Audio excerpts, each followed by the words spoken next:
பங்குனி உத்திர நாளில் சிவனை கல்யாண சுந்தர மூர்த்தியாக நினைத்து விரதம் இருக்க வேண்டும். இந்த விரதம் இருந்துதான் தேவர்களின் தலைவன் இந்திரன் இந்திராணியையும் மகாலட்சுமி மகாவிஷ்ணுவையும் மணந்தனர். பிரம்மா தன் நாவில் சரஸ்வதி இருக்கும் வாய்ப்பை பெற்றதும், சந்திரன் 27 கன்னிகளை மனைவியாக அடைந்ததும் இந்த விரதத்தை கடைபிடித்துதான். காளையர்களும் இந்த விரதத்தை கடைபிடித்து தங்களுக்கு ஏற்ற வாழ்க்கை துணையை அடையலாம்.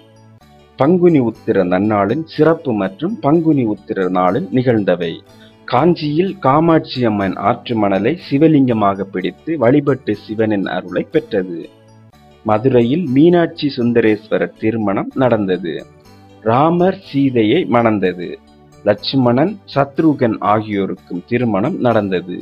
இடும்பன் மூலம் காவடி தூக்கும் பழக்கம் ஆரம்பித்தது. திருப்பரங்குன்றத்தில் முருகன் தெய்வானை திருமணம் நடந்தது.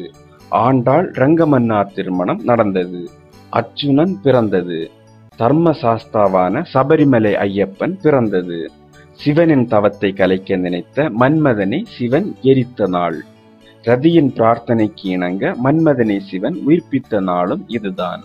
மார்க்கண்டேயனுக்காக சிவன் காலனை தன் காலால் உதைத்த நாள். மகாலட்சுமி இந்நாளில் விரதமிருந்து மகாவிஷ்ணுவின் திருமார்பில் இடம் பிடித்தாள். பிரம்மன் தன் மனைவி சரஸ்வதியை நாக்கிலேயே வைத்துக் கொள்ளும்படியான வரத்தை பெற்றார். தன் மனைவி இந்திராணியை பிரிந்திருந்த இந்திரன் மீண்டும் அவளுடன் சேர்ந்த நாள் இது. சந்திர பகவான் கார்த்திகை ரோகிணி உள்ளிட்ட 27 நட்சத்திரங்களை மனைவியராக அடைந்த புண்ணிய தினம் ஆகிய அனைத்தும் நடந்தது பங்குனி உத்திர நன்னாளில்தான். சமஸ்கிருதத்தில் பங்குனி மாதத்திற்கு பல்குணன் என்று பெயரும் உண்டு.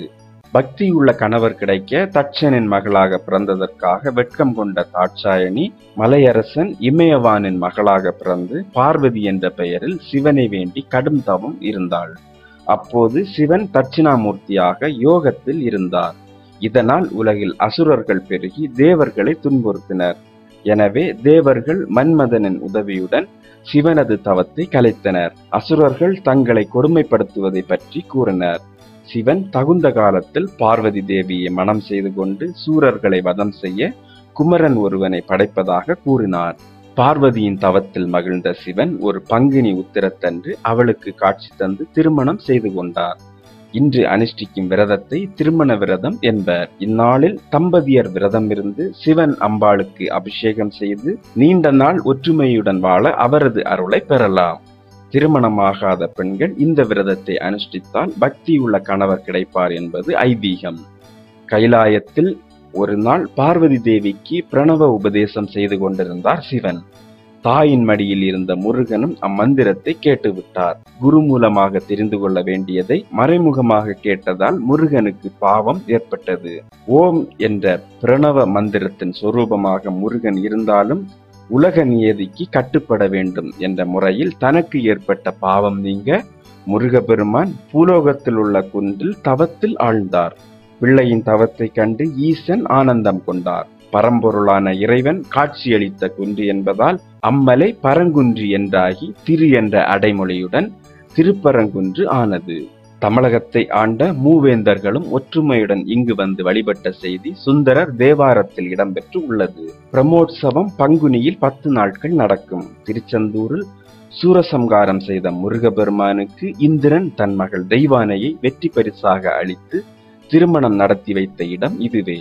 கருவறையில் முருகன், தெய்வானை, நாரதர், துர்க்கை, கர்ப்பக விநாயகர், சத்தியகிரீஸ்வரர், கோவர்த்தனாம்பிகை, பவளக்கனிவாய் பெருமாள், மதங்க ரிஷி என்று கூட்டணியாக நின்று அருள் புரிகின்றனர். பங்குனி சுவாதி அன்று இங்கு திருக்கல்யாண விழா நடக்கும்.